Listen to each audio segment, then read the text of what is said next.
When I was in Kisumu, interacting with several business people, religious leaders, civil society, youths and women, in our discussion, we came out with Solomonic economics for the Lake region. Solomonic economics is not just an intellectual exercise. Solomon did not graduate from any economic university, but with God's revelation, he managed to transform Israel into a prosperous kingdom until even the whole world admired, including the Queen of Sheba, who went to visit him to see what is the source of this wisdom.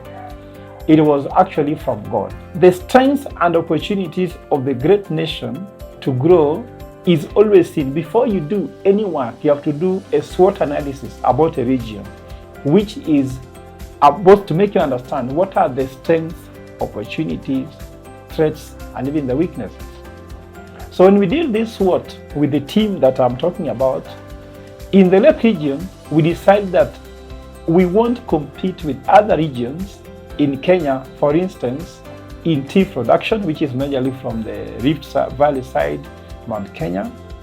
We won't compete with the breadbasket of Kenya, which is the area of western part like Kitale, because those are their strengths. We also have our own strength. But what do we need to build on?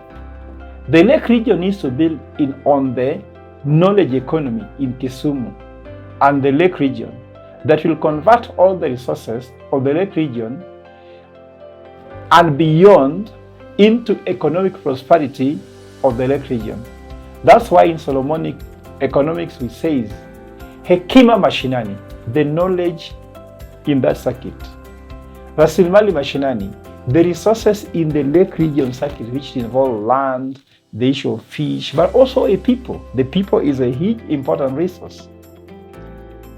And convert that resources, we using knowledge, into the economic prosperity, which we call matunda mashinani. And that will bring back the lost pride that the Luo region has always had. Luos have always been known for their academic, or if you talk about intellectual gift that God gave them. I'm not saying there's any region which is not gifted intellectually, but I'm saying that is predominantly what they are known for their intellectual prowess. So you must invest heavily in vocational training to offer professionals in the Kenyan economy. The needs, for example, professionals in medicine is needed, research and development are needed. We need professional tool engineers, software engineers. All these are needed, and that is the pride that Luos have always had.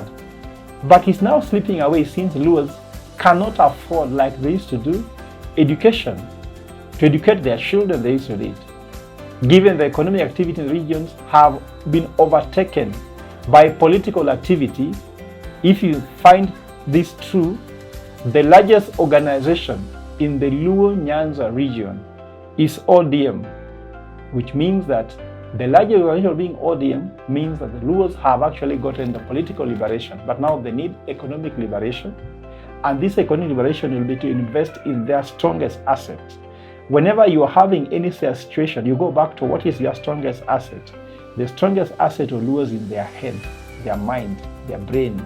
And that's where the issue of developing professionals, professional engineers, education, teachers, all these things, Luos were known for that. But even if you go to the philosophy of Plato, he talks about the Plato Republic. Plato says that there are some people who are born to be business people. There are some who are born to be the professionals that look after them. There are some who are born to be rulers. I'm not saying Luos cannot be political rulers, but they can only be political rulers through using their acumen, which is academics, using knowledge economy. And knowledge economy should thrive. And that should make Kisumu the epicenter of academia. And I'm calling upon Luo professionals to pull together with me in building the Lake region, especially headquartered in Kisumu, the academic epicenter of the country. And that will give you a competitive and a comparative advantage against other people. But we cannot copy what other people are doing, just blindly ignoring our core competence, which is knowledge economy. Thank you.